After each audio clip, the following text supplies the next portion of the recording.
How many have noticed how much the mind enjoys the why question?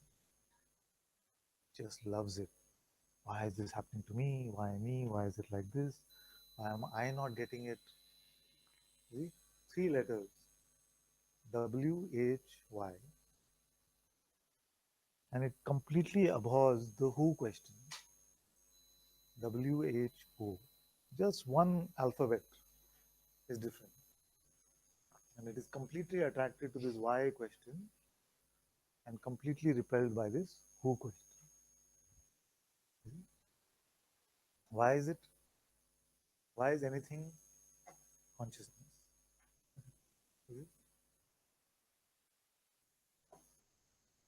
We are looking for phenomenal answers about phenomenal things. And the only cause of all things is consciousness itself. It sounds like a strange answer, I know. Usually those who've heard it from me in satsang, when they say, why is this happening to me? I say, consciousness. The correlation is not found. But it is the only answer. It is the only cause of all whys.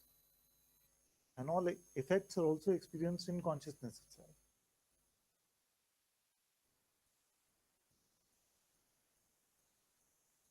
So the invitation, right from Bhagwan Ramana Maharishi onwards, is to ask who instead of why me, who me.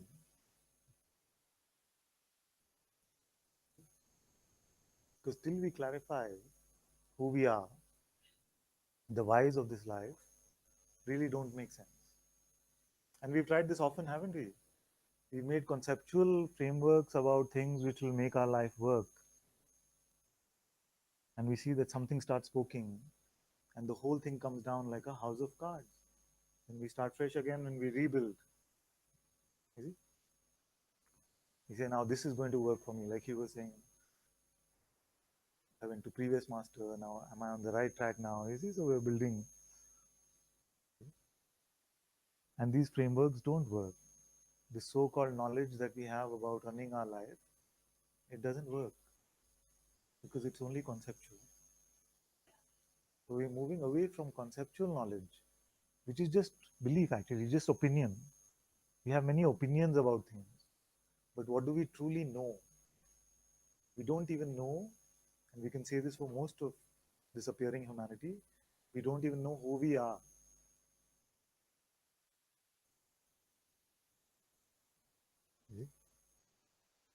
The who question is very useful now.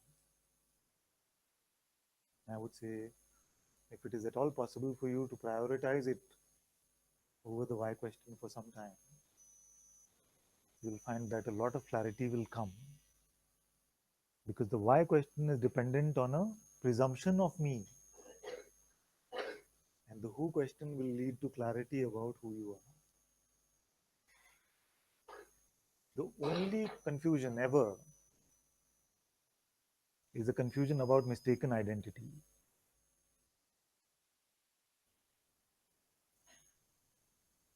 It can sound too overarching when I say this. Explore this for some time. And you'll see that behind every confusion, there is a mistaken identity about who I am. And what is confusion? It is suffering. Why did he do this to me?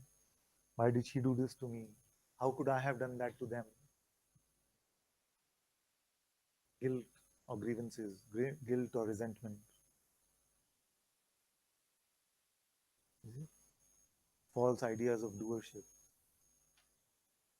the idea of desire.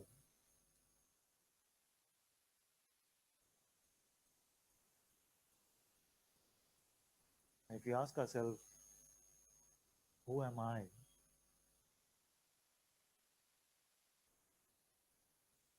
Then you will see that the why answer cannot really be given in words. There is no reason for anything at all except consciousness. Some call it the will of consciousness. I can call it just consciousness itself. Why is anything the way it is? It's consciousness. But it doesn't satisfy the mind. I know this. So that is why better to ask the who question for some time. Who am I? You see? Then you will see that a lot of things that came up, even things about unworthiness and whether I deserve freedom or not, am I ready? And even these is the mistaken identity. You see? It is not the true self which is saying, am I ready or not? And only the true self is actually here. You see? If you take that extra step, God pretending to be a person, trying to find God, then that is difficult. You see? If you pick up the mask of personhood and then look for God, it is a long, long seeming journey. But you know the good news. Mainly, I am the bearer of this good news. It is that right now you are God. You see? All masks have fallen off on their own. And you will see this also. You are seeing this also.